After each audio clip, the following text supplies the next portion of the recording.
Hello, everybody. Welcome to the rundown. We are on I believe we're on episode 38 of the rundown. This week is another audio podcast, so you will not see us on video. But here with me today, I have a very special guest. If you will, I was about to say put your hands together, but you're on the other side of the screen. It's okay. But today I have with me Miss Brandy Davis. We are going to have I think it's going to be a really great podcast today. This week, we are going to talk about an organization that is, here in New Life, is really, really close to our heart. And if you've been at New Life or with us for any length of time, you would be aware of the organization Hope Place. I'm going to pass it over to Miss Brandy, and she's going to tell you who she is, the position that she holds at Hope Place, and kind of get us going. Hello, everyone. My name is Brandy Davis. I am the executive director at Hope Place Monticello. Hope Place started in 2009 by Robin Caldwell. She just had a burden on her heart for women that were experiencing unplanned pregnancies and felt their only option was to have an abortion. She wanted to meet these girls where they were at and kind of let them know that there was hope, that wasn't the only option, and that there were people that loved and cared about them. Yeah. And so from that, Hope Place has developed into what it is today.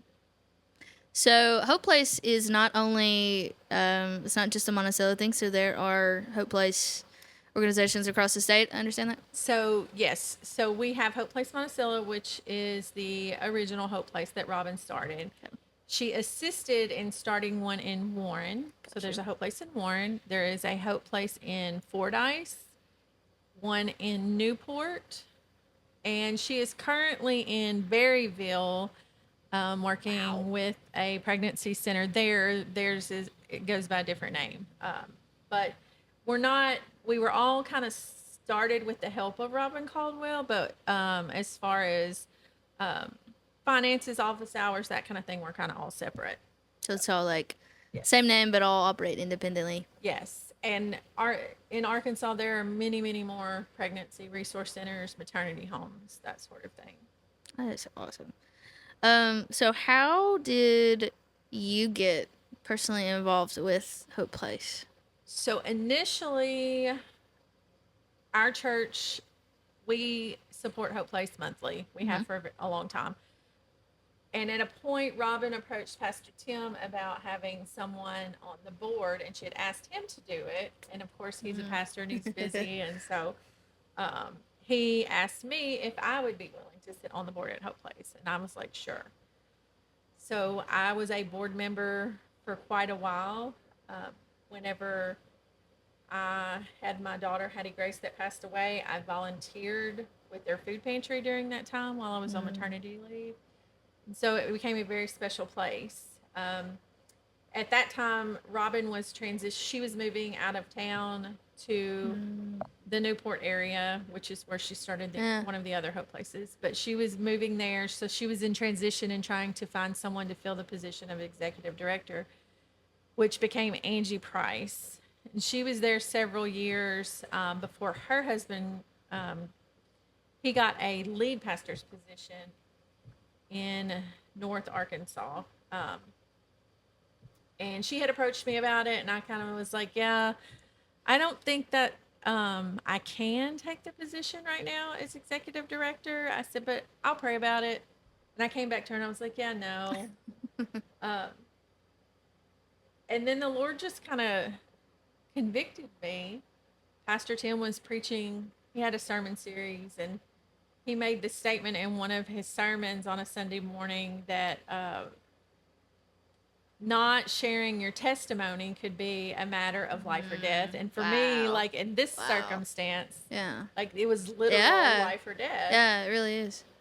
And so at that point, I began fasting and prayed about it some more and talked about it with my husband. And I just told my husband, I'm like, if I don't take this job, I'm being disobedient to the Lord. And he's like, okay. He's like, we'll make it work.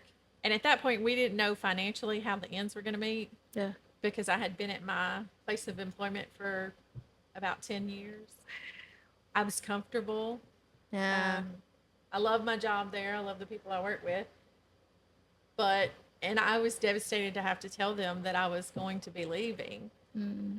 And complete opposite reaction. They were actually excited for me and thought I would Yeah. be perfect for the position. And so at that point, I went into it's a job. Executive director is a job, but it's a ministry. Like Yeah. it's more of a ministry than Yeah. a profession or a career or anything like that. Um, and the ends weren't going to meet at that point. But my employer, Mr. Tommy Maxwell Hardwood, called me back in February after I left in January, and his assistant was retiring, and Hmm. he asked me to come back part time. And so at that point, the ends met, and I was like, Yeah. "Thank you, Lord." He I made it mean, meet. as long as we let the Lord do what He's going to do, it'll all work out. Yeah. And so, and I've been there since 21, and it's been awesome. I think that's just a real like true testament to trusting in the Lord. Yes. Like knowing, just actively knowing that like the ends aren't gonna meet, but I we're don't know gonna make this how. work because you've called me to it. Yes, I didn't know how, and I'm not. I was nervous about how the ends were going to meet. Yeah. And my husband, he's just like, it's going to be okay. Like, it'll all work out. And yeah, as long as you put your trust in the Lord and put it all in His hands, He makes it happen. He So, totally did. I think from the outset, it's just like, it's just always feels like that you were just meant for that.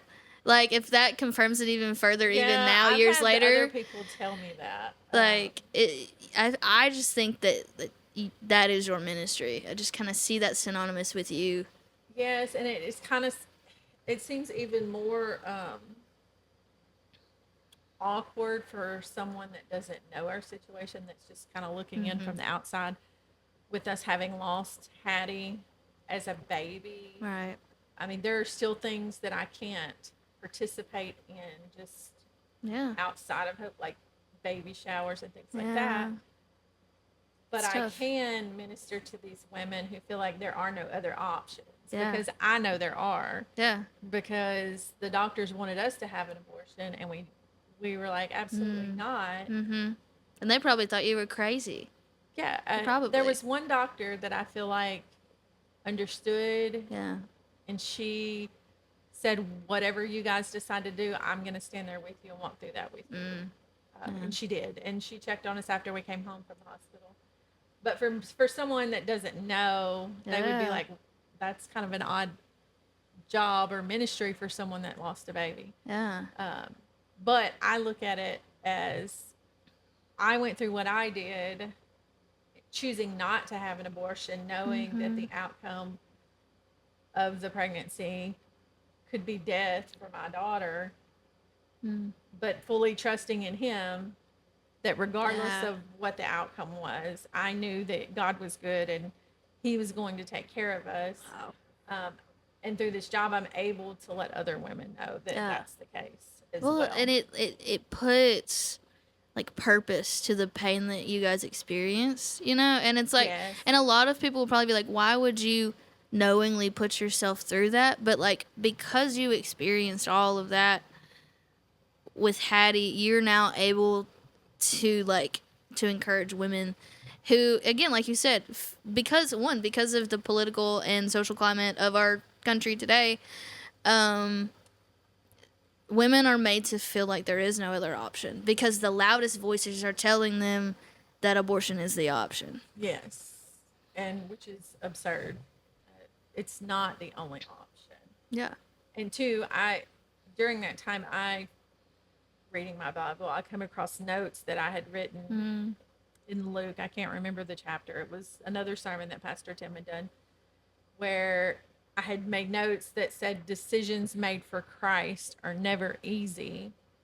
And I came across that while I was pregnant with Hattie. Wow. And we were going through all the doctor's appointments and things like that. And so that confirmed also that we did make the right decision. And then after I had Hattie and she had passed away, I was on maternity leave, had lunch with someone very special to us. She's someone we go to church with. Um, she was also our teacher when we were younger, but she took me to lunch one day and she said that the Lord gave us Hattie because He trusted us Mm-hmm. with her life. Yeah. And regardless of how brief it was, Yeah. um, it was valuable and it meant something and it had Mm-hmm. purpose. So. Yeah. And now you get to forward that on, Yes. and I see this.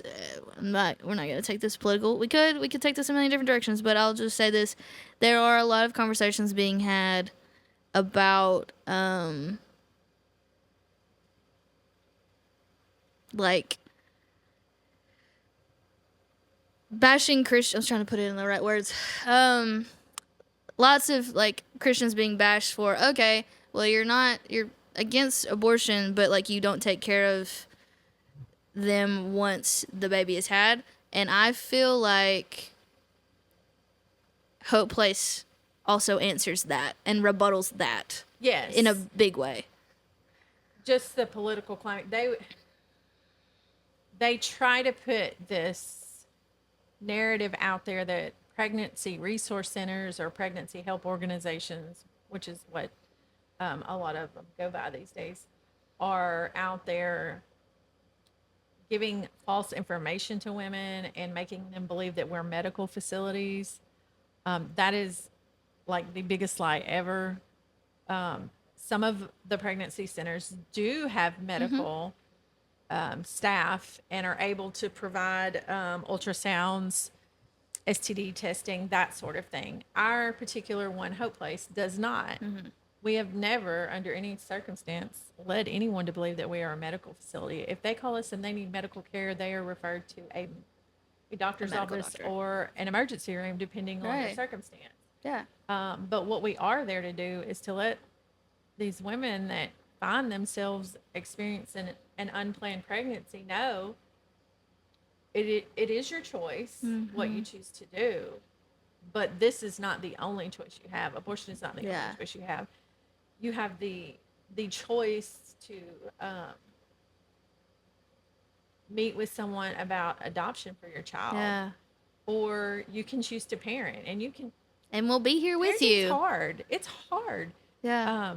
But we're gonna walk through your pregnancy with you, and whatever choice you choose, whether you choose to parent or whether you choose to go the adoption route, and there are women that have come to us and they were considering abortion, and when they left, we didn't know what the outcome was going to be. Yeah.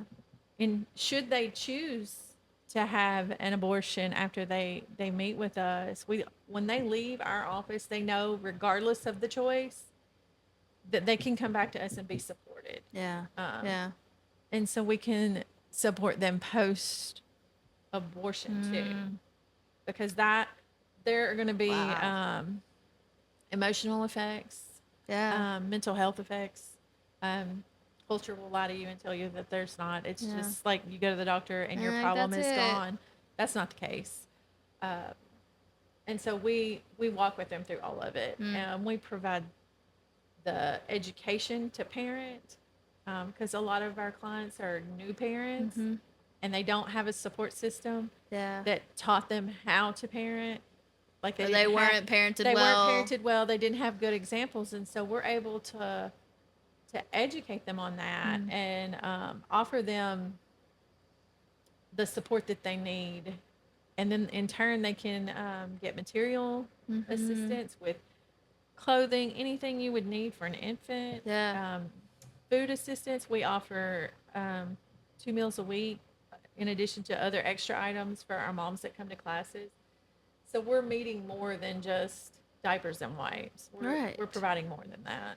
Yeah, and I think it's just so incredible. That's why I always just love what you guys do. But like, I would encourage anyone listening to this, like if you don't know what Hope Place is and this is your first time hearing about it, go by their facility and just check out and even consider like being a part of what they're doing, because like just walking in the space and just seeing the opportunities, I just think it's incredible, because you get to see the spaces that um, these moms are coming into, and you get to see all of the resources. And I think it's incredible.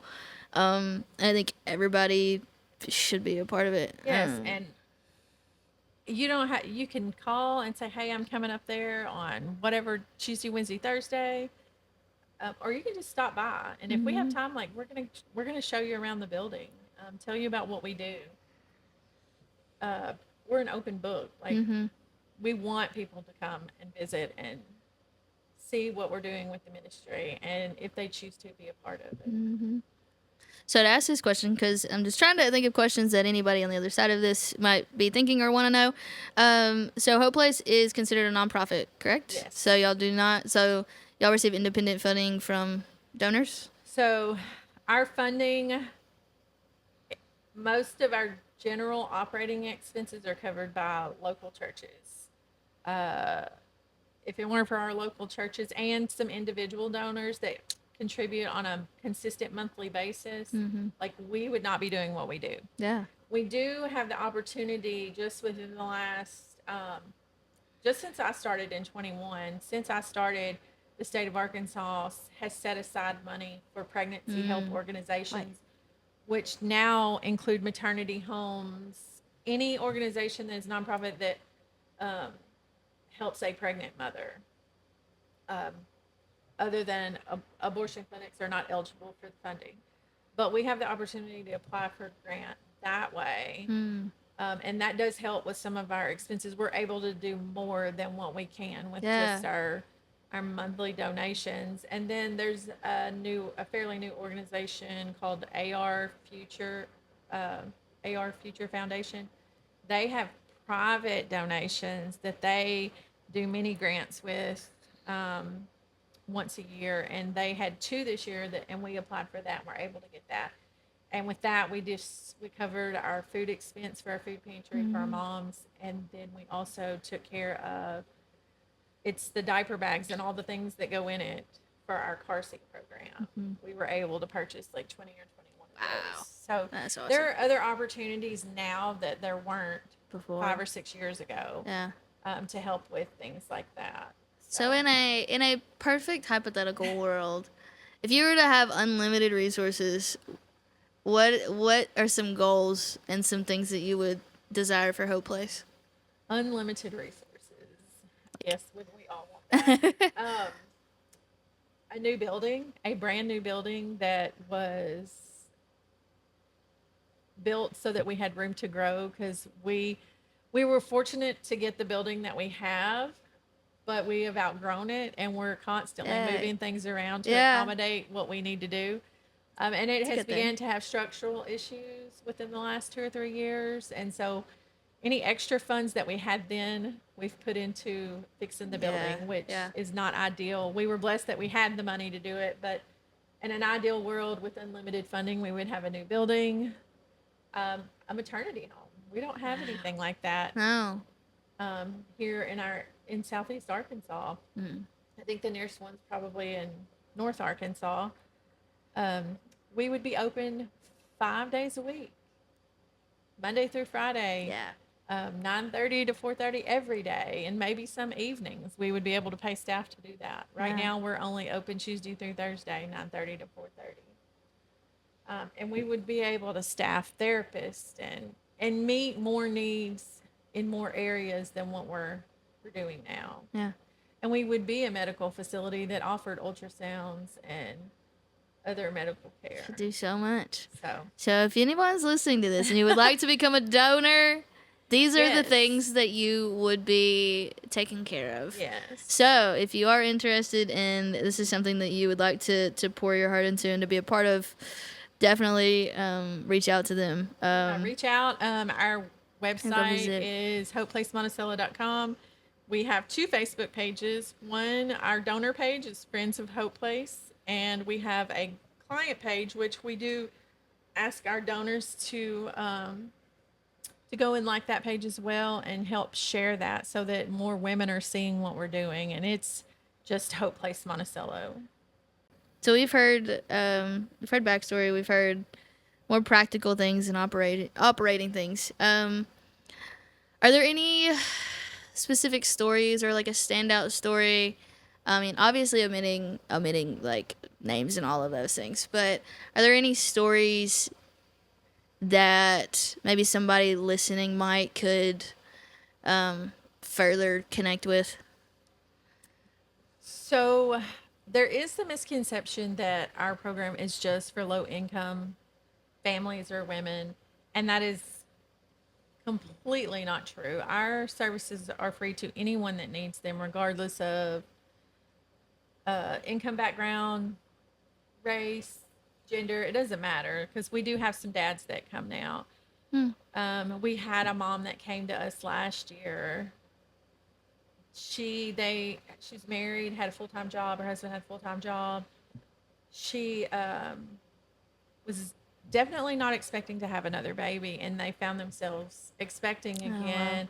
And initially, they were told there could be some health issues with the baby. But she'd reached out to us, and we got her in classes because it had been a while since she had had her first baby. And she knew we offered the classes and things. And when we got her in and did intake and everything, we let her know that she would be eligible to receive two meals plus breakfast items. And if we had any other extras in the food pantry, she would get those as well. And she broke down and crying because, you know, a lot of people don't talk about any food insecurity they may have or that kind of thing. But the economy has been terrible for a lot of families lately. And she was just so grateful that we would kind of fill the gap. That particular day, That's awesome. she was trying to figure out how they were going to get to payday as far as meals, and so we were able to fill that gap for her. Yeah. And it doesn't like Ashlyn does a really really great job of budgeting our meals and being, I don't want to say frugal, but mindful of the money that we're given to use in our food pantry and what she's purchasing, and we try to make it healthy and have all your food groups and that sort of thing in it. And so she does a really good job of putting that together every week. And the moment she was just super grateful that in that moment that she had a need, the Lord met that need in that moment through what we were able to do, just because someone made a donation that was earmarked food pantry. So there's so many stories like that though. Like we've had moms that have come through our program that have graduated different like college or other vocational programs. So we're not just passing out diapers and wipes. Like when they come to us, I can't speak for other pregnancy centers, but for us at Hope Place Monticello, it's about connection. It's not about just giving them a class, giving them a food bag. We're there to be relational with them, to form the connection so that they know that they have the support they need. And that if they're having a hard day or a bad day, they can come in and just sit and talk, and we'll hold their baby and we'll listen. And hopefully we have advice to give them in the situation, but sometimes I just want someone to listen and just be there with them. And we want our moms to know that. And I feel like the girls that are the advocates that meet with those moms day in and day out, I feel like they've done a great job of that.